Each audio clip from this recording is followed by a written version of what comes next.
NBC 15 News at 11 starts now. Now at 11, new details on the man who killed 9 people in a South Carolina church, how officials say he'd been planning the attack. Plus, a 14-year-old Madison boy has been arrested for allegedly sexually assaulting a 6-year-old girl. And it's not even officially summer yet, but wildfires are already popping up along the West Coast. Good morning, I'm Meredith Barrick. New at 11, a Beaver Dam man is behind bars for exchanging sexually explicit photos with a 16-year-old girl. Police say this man, a 43-year-old Frederick Grignan, was arrested Wednesday after authorities found evidence of explicit online conversations and photos. Grignan now faces numerous charges. And here's an update to a story we brought you earlier this week. Madison police have arrested a 14-year-old boy for sexually assaulting a 6-year-old girl. The alleged assault happened at Hammersley Park on Tuesday night. The 14-year-old has been taken to the Juvenile Reception Center on tentative charges of first-degree sexual assault and child enticement. This is your Weather Authority forecast. All right, we have better news in the weather, at least. Some sunshine for this afternoon. And overall, not a bad weekend coming up. We will have above average temperatures. Probably a little humid at times during the weekend, but today you can hardly feel that humidity out there. 77 degrees forecast high today with easterly winds at 5 to 10. Some showers and thunderstorms possible Saturday, especially late in the day.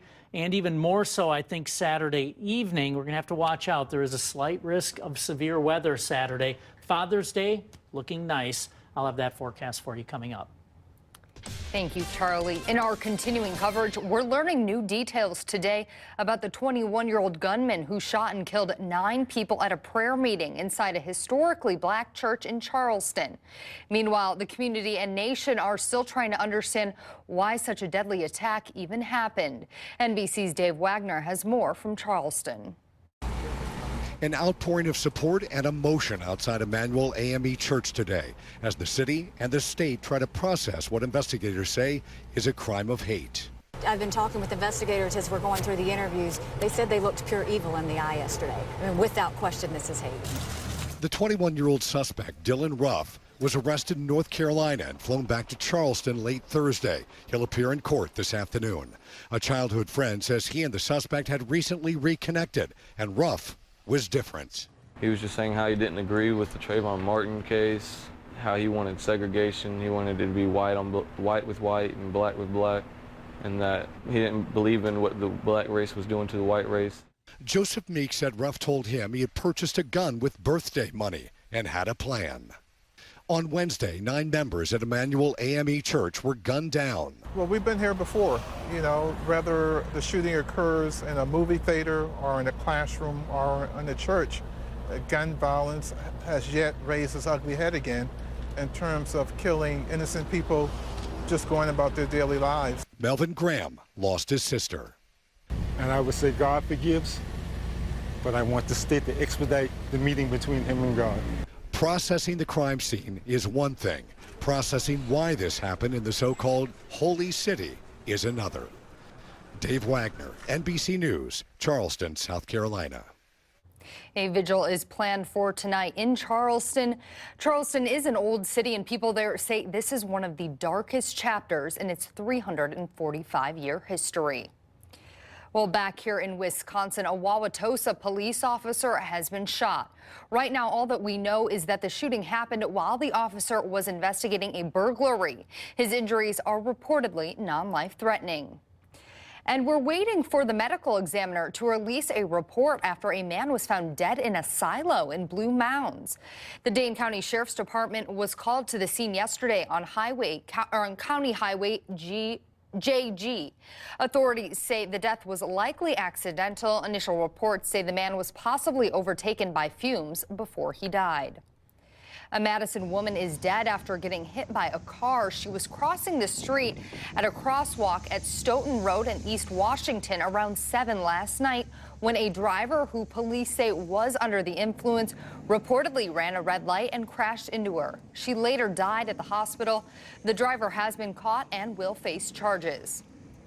A driver of a moped was taken to the hospital after a collision on Highway 51. It happened last night on Highway 51 at Vinburn Road in DeForest. Authorities say the moped collided with a truck. MedFlight flew the victim to UW Hospital. Officials say the driver of the moped was not wearing a helmet, and alcohol appears to be a contributing factor in the crash. Governor Scott Walker is telling donors that he's still praying over whether to run for president in 2016, but he believes he is, quote, uniquely qualified to lead this country. In an email sent to his supporters this morning, Walker asks if he should run for president. He's been traveling the country and raising money for months. Walker says, I have been praying about this decision for a long time. He said back in November he would only run after praying and feeling called to do it. Heat, wind, and rugged terrain, just a few things that make it tough for firefighters near Sacramento, California yesterday. Claire Doan reports.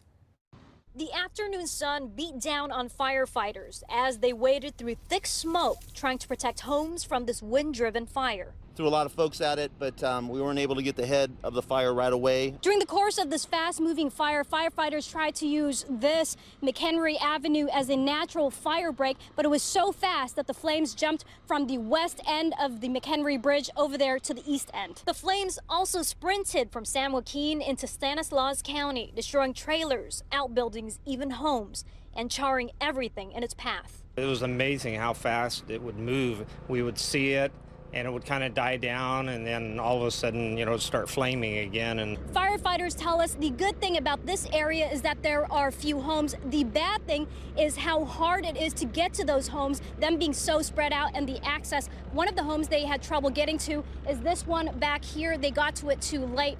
It went up in flames in a matter of minutes. It was just like clusters of fire, and 20 minutes later, I mean, it was just fire everywhere. Bertha Chavez watched anxiously from Del Rio Vista Garden, a wedding venue she owns. Her livelihood hinged on the direction of the wind, and her prayers answered.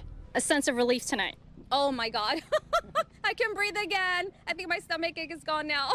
But little relief for firefighters who realize it's not even summer yet. We feel very fortunate we've been able to save a lot of homes also. The fire season has already dawned upon them with great unpredictability. That was Claire Doan reporting. Blake Shelton is a country superstar, TV host, and now you can add wet weather rescuer to his resume. It all happened Wednesday as Tropical Storm Bill passed through Oklahoma. Somewhere along a country road, Rojo Hartman's truck got stuck in the mud and rising floodwaters.